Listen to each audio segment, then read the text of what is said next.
हमर गाँव रे।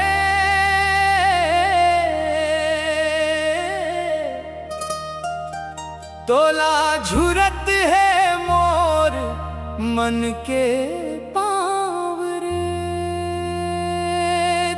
आजा परदेसी हमर गाँव रे।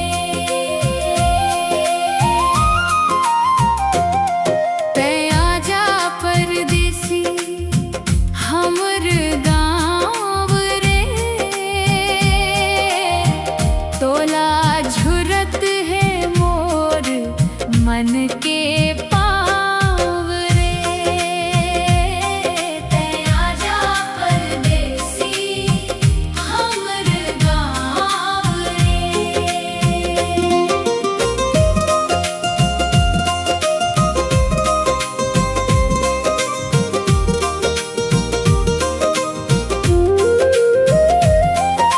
झूमे हवे हरियर हरियर डारा, कोयली गावत है मौहा के पारा।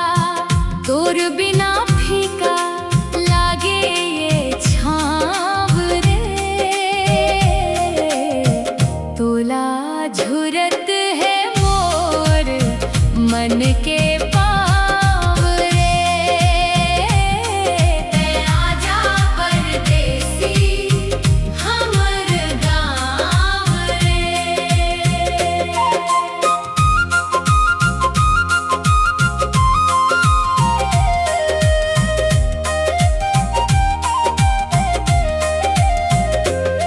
सावन के बदरा जब घिर घिर आवे, मोर नयन तोर रास्ता देखे उतावे।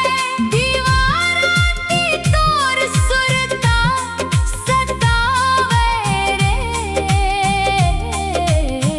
तोला झुरत है मोर मन के पाँव रे। आजा परदेसी हमर गाँव रे।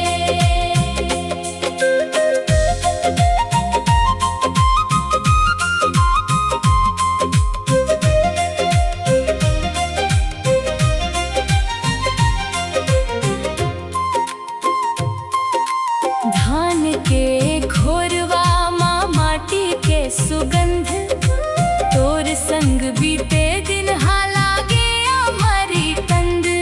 जल्दी से लौट के आजा बेगारे।